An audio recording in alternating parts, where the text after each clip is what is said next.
2010 өлкө парламенттик башкарууга өткөндөн кийин Жогорку кеңешке 120 депутат шайлана турган болгон. Баштагы имарат кичинелик кылгандыктан депутаттарды президент менен өкмөт отурган ак үйгө көчүрүп, өкмөттү депутаттар отурган имаратка көчүрүшкөн.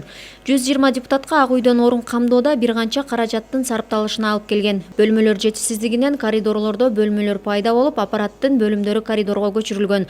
Ал эми кабинеттерге эл өкүлдөрү жайгаштырылган. Бирок ыңгайлуу бөлмөлөр депутаттардын баарына жеткен эмес. Тар бөлмөлөрдөн тышкары кабылдамасы жок, консультант менен бир кабинетте отурган эл өкүлдөрү да бар. Конституцияга өзгөртүү киргизүүдө Зиядин Жамалдинов баарына бирдей шарт түзүлбөгөндөн кийин бюджеттеги тартыштыкты да эске алып, депутаттардын санын кыскартуу сунушун берген.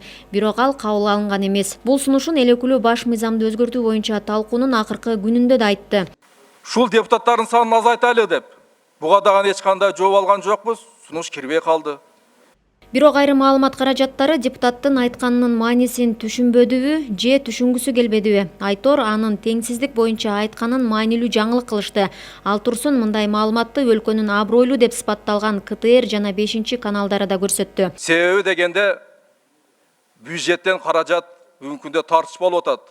Социалдык тармактарга акча каражаты жетпеген учурда 120 депутат көптүк кылат деген сөздөрдү айтпастан эле кайдагы болгон депутатка душ керек деген сөздөрдү айтып чыгыпсыңар.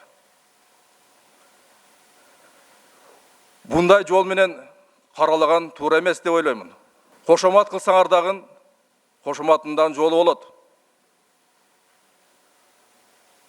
Ошондуктан ар ким өз жумуштарын так аткарсын. Эмне себептен мен айттым?